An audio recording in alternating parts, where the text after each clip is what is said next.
16లో BJP కేవలం 3 MLA స్థానాల్లో గెలుచుకుంది. 2021 ఎన్నికల నాటికి 77 అసెంబ్లీ సీట్లు గెలిచి ప్రధాన ప్రతిపక్షంగా అవతరించింది. తాజాగా 2026 ఎన్నికల్లో ప్రభంజనం సృష్టించి మ్యాజిక్ ఫిగర్ దాటింది కాషాయ దళం. కర్ణుడి చావుకు 1,00,000 కారణాలన్నట్టుగా దీదీ ఓటమికి అనేక రీజన్స్ ఉన్నాయి. టీచర్ల రిక్రూట్మెంట్ కుంభకోణం, సందేశ్ ఖాళీ ఘటనలు, ఆర్జీకర్ మెడికల్ కాలేజ్ ఉదంతాలను రాజకీయ అస్త్రాలుగా మలుచుకుంది బీజేపీ. తృణమూల్ అవినీతి, మహిళల భద్రతను ఎన్నికల్లో ప్రధానంగా ప్రస్తావించింది. అందుకే బెంగాలీల మనసులను దోచుకుంది భారతీయ జనతా పార్టీ. బెంగాల్లో బీజేపీ బలపడ్డానికి ఒకప్పుడు రామజన్మభూమి ఉద్యమం లబ్ధి చేకూర్చింది. ఇప్పుడు అక్రమ చొరబాటుదారుల అంశం కలిసొచ్చింది.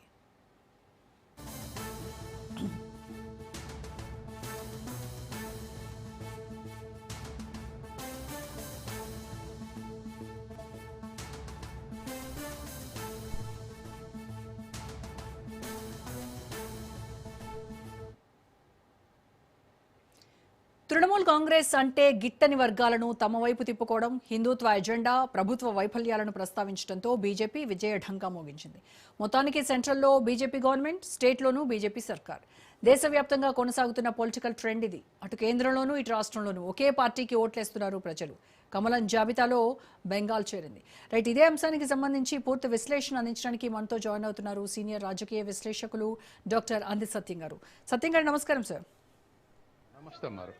సత్యం గారు, గత దశాబ్ద కాలంగా బెంగాల్లో ప్రధాన ప్రతిపక్షంగా ఎదిగినటువంటి బీజేపీ ఈసారి మ్యాజిక్ ఫిగర్ కూడా దాటి అక్కడ సీఎం పీఠాన్ని దక్కించుకోవడంలో ఏంటి మోదీ షా ద్వయం అనుసరించినటువంటి ఏ మాస్టర్ ప్లాన్ వర్కౌట్ అయింది అని అంటారు? కీలకంగా ఏది మారింది అని మీరు అనుకుంటున్నారు?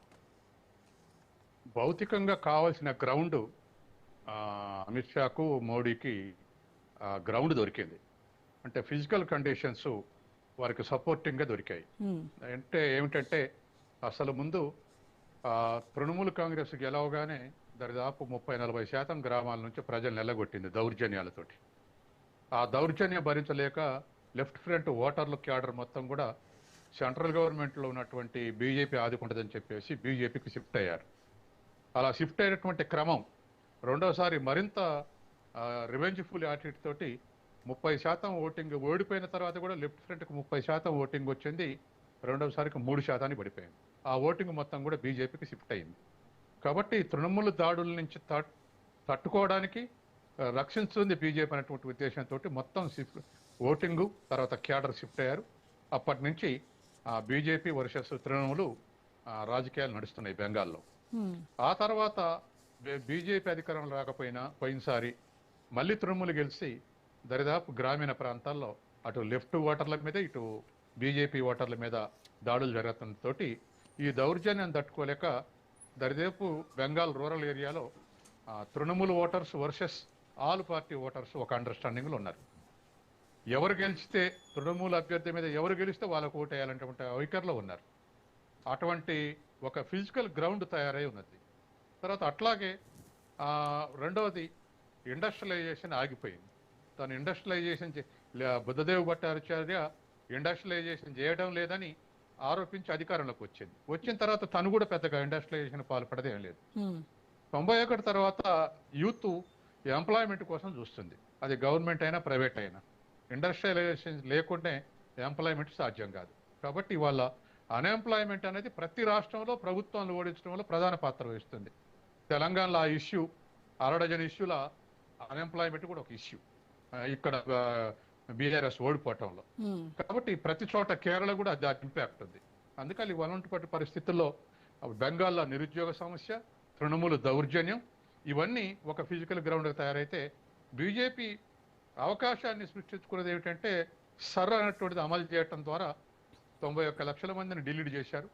అందులో ఒక 20 లక్షల మంది జూనియర్గా ఉన్న మిగతా 60 లక్షల మంది 60-70 లక్షల మంది వలసపోయారనే పేరు మీద తొలగించడం జరిగింది. కానీ అయితే ఈ సర్ అనేటువంటి అంశమే బీజేపీకి మైనస్ అవుతుంది. ఎందుకంటే ప్రతిపక్షం అక్కడ ఉన్నటువంటి టీఎంసీ కావచ్చు, కాంగ్రెస్ కావచ్చు, వీళ్ళందరూ దీన్నే ప్రధాన అస్త్రంగా ప్రజల్లోకి క్షేత్రస్థాయిలో కూడా తీసుకెళ్లారు. 89-90 లక్షల ఓట్లు తీసేశారు. ఇవన్నీ మా సపోర్టర్స్ వే అని చెప్పడంలో వాళ్ళు సక్సెస్ అయ్యారు అని చాలా వరకు ప్రొజెక్ట్ చేసుకున్నారు. కానీ ఇక్కడ రిజల్ట్ చూస్తే మాత్రం అసలు ఆ ఎఫెక్ట్ ఎక్కడా కూడా మనకు కనిపించట్లేదు. ఇదొక cause not sole cause or whole cause. ఇది వన్ ఆఫ్ ది కాజ్. ఎందుకంటే నియోజకవర్గానికి 2-3 వేల ఓట్ల అటు ఇటు అయినా రిజల్ట్స్ ఎఫెక్ట్ అవుతుంది. తర్వాత మరొకటి బీజేపీకి వచ్చినటువంటిది మరొకటి ఏంటంటే బంగ్లాదేశ్ నుంచి ఇన్ఫిల్ట్రేషన్. ఇది బాగా వర్కౌట్ చేయగలిగారు. ఎందుకంటే వాస్తవానికి ఈ 12 ఏళ్లలో సెంట్రల్ గవర్నమెంటే దాన్ని కట్టైలు చేయాలి. కానీ స్టేట్ గవర్నమెంట్, సెంట్రల్ గవర్నమెంట్ రెండు కూడా పట్టించుకోవడంతో కొంత ఇన్ఫిల్ట్రేషన్ ఉంది.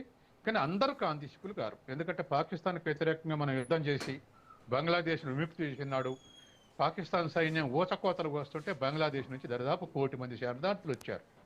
ఆనాడు మనం వాళ్ళని ఇన్వైట్ చేసి సహాయ శిబిరాలు పెట్టి సాధిరాం. అట్లా కొంతమంది స్థిరపడిపోయి ఉన్నారు. కాబట్టి వాళ్ళందరూ ఇన్ఫిల్ట్రేట్స్ కింద మనం లెక్క చేయాలి. ఎందుకంటే మనం ఆహ్వానిస్తే వచ్చిన వాళ్ళని ఇన్ఫిల్ట్రేట్ అనలేము. గత 2 దశాబ్దాలకు వచ్చినటువంటి వాళ్ళే ఇన్ఫిల్ట్రేట్. కాబట్టి ఏదైనా ఒక అది ఇష్యూని తయారు చేసి బెంగాల్ ప్రజల ముందర పెట్టి కన్విన్స్ చేయగలిగింది. కాబట్టి బీజేపీ అవకాశాలు సృష్టించుకున్న కొన్ని అయితే కావలసినటువంటి భౌతిక పరిస్థితులు ఆ బెంగాల్లో సమకూర్చడం అనేది మరొక పరిస్థితి. ఈ రెండు కలిసి కూడా కొంతమేరకు ఇవాళ ఇదివరకు లెఫ్ట్ టీఎంసీ మధ్య ముస్లింలు చీలుండేది. ఇప్పుడు అవుట్ రైట్ గా ముస్లింస్ టీఎంసీకి సపోర్ట్ చేస్తుంటే కొంత హిందూ ఫ్యాక్టర్ బీజేపీ కలిసి వచ్చేటువంటి అవకాశం ఉంది. కాబట్టి అన్ని ఫ్యాక్టర్స్ కలిపితే ఇవాళ బీజేపీ విజయం. సార్, ఇప్పుడు మహిళా ఓటర్ల సపోర్ట్ అంటే ఇంత స్థాయిలో రావడం అని అంటే ఆల్రెడీ టీఎంసీకి వెన్నెముగ్గా ఉన్నారు మహిళా ఓటర్లందరూ. అలాంటి వాళ్లను బీజేపీ